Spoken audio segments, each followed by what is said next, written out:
Ano na lang, Lian, ang galing mong maging kontrabida, ang galing mong maglabas ng emotions. Saan mo hinuhugot 'yon? Sa anong kwento ng mga 'yon? Nung mga yun, naku Oo, kasi sa Royal High Blood, oh, 'di ba oo. lagi ka lang high blood do'n. Oo, lagi Oo. talagang high blood. So, hindi ba nakakapagod? Siyempre parang ako kasi nasimulan ako na puro kontrabida roles yung binibigay sa akin o palaging nagtataray. Parang bihira yung I'm the victim or like ako yung kawawa, ganyan. So parang dahil nga una pa lang kahit bata pa ako, nabibigyan ako ng mga maliliit na roles na gano'n. Maldita talaga Oo, o mga maldita. ganyan. Nasanay na rin ako. Kumbaga parang na-explore ko na rin yung side na yon ng pagiging kontrabida. And eventually, alam mo yun, as time goes by and as you grow, 'di ba, sa bilang actor, bilang actress, and with the help of workshops also, mas lalo kong, kumbaga, unti-unti na natututo yung iba't ibang techniques. And pagdating nga dun sa, siguro talagang nasanay lang din ako dun sa kontrabida side na yun. Kaya parang mas madali na siya sa akin. Pero pinaghuhugutan doon. Oo, may mga sa personal kasi Naku, mostly mga artista sa oo, personal na buhay actually, hinuhugot eh. Oo, talagang, actually, kahit sa mga workshops namin, alam mo yun, parang talagang mag-iisip ka ng paghuhugutan mo. Yes. Of course, may mga personal experiences ako na pinaghuhugutan na talagang minsan iniisip ko, yun yung tao nasa harap ko, yun yung kausap ko. And alam mo yun, siguro dahil, kaya madali na lang din sa akin, marami ata akong hinanakit sa buhay.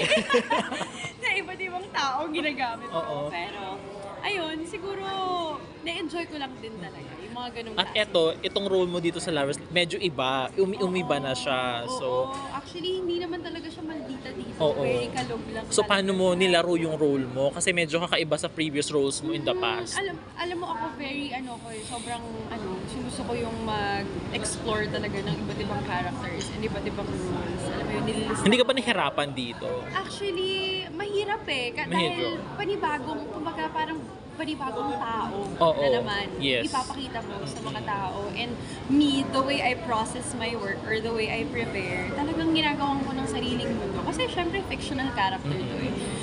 Ako, ginagawan ko siya ng sariling mundo. Parang ganyan. Nilalagyan ko ng strengths, ng weakness, ano niya, ganyan, nuances na meron siya or habits na meron siya. Para, alam mo yun, every time I go to set, parang eto si Hana, buo siyang tao na ako lang ang nakakaalam. Na excited ako na ipakita yun, na meron ganitong, alam mo yun, tao na ginawa ko na fictional character. Parang ganyan siya. So, ayun, nakakakaba, of course, dahil syempre expectations ng mga tao from Apoy sa Langit to Royal Blood to Oo, here, yes. talagang nag-expect sila sa akin and alam mo yun, very grateful ako doon. Pero syempre, kada role may kasamang challenge and part yan, kumbaga ng challenge. And ako, ready naman ako lagi. Oo. May pressure ba sa'yo? Kasi nung napanood ka ng mga tao sa Apoy sa Langit tapos sa Royal Blood, tumatatak yung character mo, nagte-trending eh. Oo. Ngayon ba parang feeling mo, sana mag-trending din o Sana. tumatak din? Of course, parang tinangkilik talaga ng mga tao. As in, simula Apoy sa Langit pa lang hanggang Royal. Mas lalo na nung Royal. Di ba? Blood. Nanggigigil sila, di ba? Oo, na ako hindi ko naman ine-expect talaga na unexpectedly nagugustuhan ng mga tao ay nagpa-viral yung mga scenes namin. Sana tangkilikin din ng mga tao yung role ko dito. Kasi for me, kumbaga lahat kaming character may kanya-kanyang uniqueness. I know my role is unique kasi syempre, alam mo yun, nakagawa na ako ng mga eksena and alam mo yun, nagawa ko na siya, yung nagtitaping na kami. Sabi ko, ay, feeling ko makaka-relate din naman yung mga tao dito sa role ko na to. Kaya sana magustuhan nila. Ano nga si Hana dito, siya yung... Sugar baby. Yan. Sugar Oo. baby, breadwinner ng family. Kumbaga, ginagawa niya lahat For para her family, For her oo. family. And of course, to have a comfortable life. Pero ayun nga, dahil nga sa kagustuhan niya ng comfortable life, may mga bagay na kailangan niyang i-sacrifice. Like yung sarili niyang happiness. Ayan.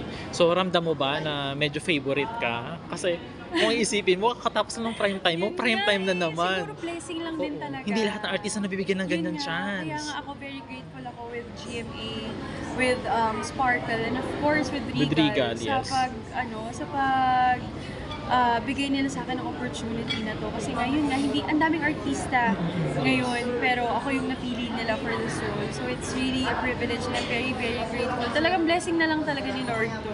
Yung iba ang tagal bago makabalik sa prime time, ikaw halos magkasunod lang. Oo no? nga, actually, being part of like, prime time in GMA Dalibaba, talagang grabe na yun para sa amin. So, sa akin na sundan ka agad, talagang thank you Lord na lang. And thank you sa mga bosses ko na malaki ang tiwala sa akin. Ayan, thank you so